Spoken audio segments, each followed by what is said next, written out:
Asif Nazrul sir, আপনি দ্রুত পদত্যাগ করেন। আপনি অর্থর্ব, আপনার যোগ্যতা নাই।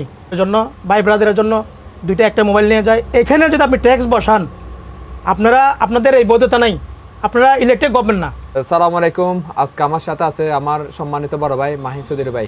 কেমন আছেন ভাই? ভালো আছেন? হ্যাঁ ভাই, ছোট ভাই কি অবস্থা, কেমন আছো? ভালো আছো? ভালো আলহামদুলিল্লাহ। হ্যাঁ, আজকে আমি আপনার থেকে কিছু প্রশ্ন করতে চাচ্ছি, ঠিক আছে? আচ্ছা। আমরা প্রবাসীরা এখানে আরব আমিরাতের মধ্যে বিভিন্ন বিচার জটিলতা নিয়ে আছি। আচ্ছা। আমরা যেটা এখন ডক্টর নিউজ থেকে আশা করছিলাম কি উনি একজন আন্তর্জাতিক মানের একজন প্লেয়ার, ঠিক আছে? সবকিছু উনি চাইলে কূটনৈতিকভাবে সমাধান করতে পারতেছে, কিন্তু এখনো আমরা কোনো রেজাল্ট পাচ্ছি না। রেজাল্ট কিন্তু পাচ্ছে না। এখনো মানুষের বিভিন্ন কি নিয়ে ঝামেলার মধ্যে আছে, বিষয় জটিলতা আছে।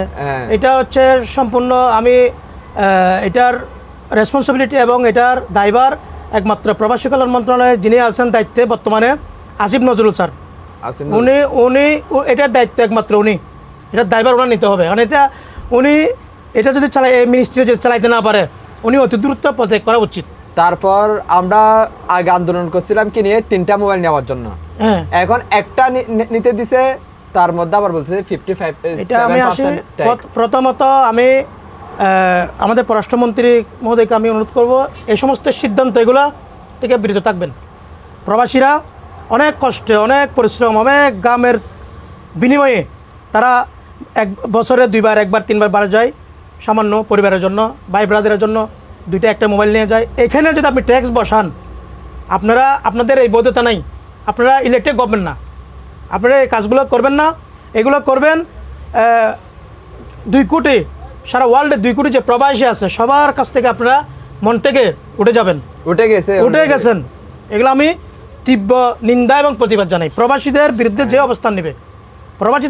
অবস্থান নেবে সে কিন্তু কি প্রবাসীদের মনের স্থান নিতে পারবেন না। বড় ভাই, আবার টিকিট নিয়ে এখান থেকে যাওয়ার সময় টিকিটের এক প্রাইস, আসার সময় আরেক প্রাইস, বাকি টাকাগুলো যায় কোথায়? এটা তো বাড়তি কেন নেবে টাকা? তুমি একটা ভালো একটা প্রশ্ন করছো। এটা আমরা মনে করছিলাম বিগত আওয়ামী লীগের আমলে 17 বছর তারা একটা সিন্ডিকেট করছে, এবং এয়ারপোর্টের সিন্ডিকেট, টিকিটের সিন্ডিকেট, সব জায়গায় সিন্ডিকেট।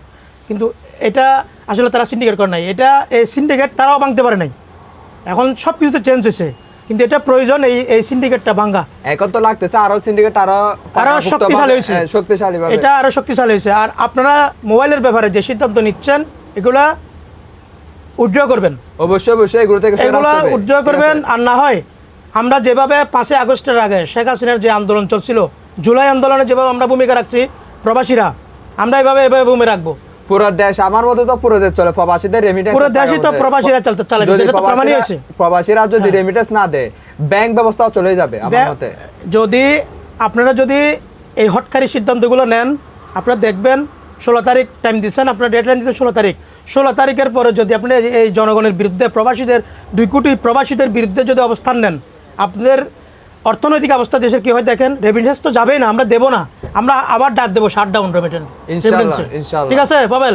ঠিক আছে ভাই। এর বাইরে যদি কোনো সিদ্ধান্ত নেওয়া হয় প্রবাসীদের বিরুদ্ধে, তাহলে আসিফ নজরুল স্যার, আপনি দ্রুত পদত্যাগ করেন। আপনি অর্থর্ব, আপনার যোগ্যতা নাই এই মন্ত্রণালয় চালানোর।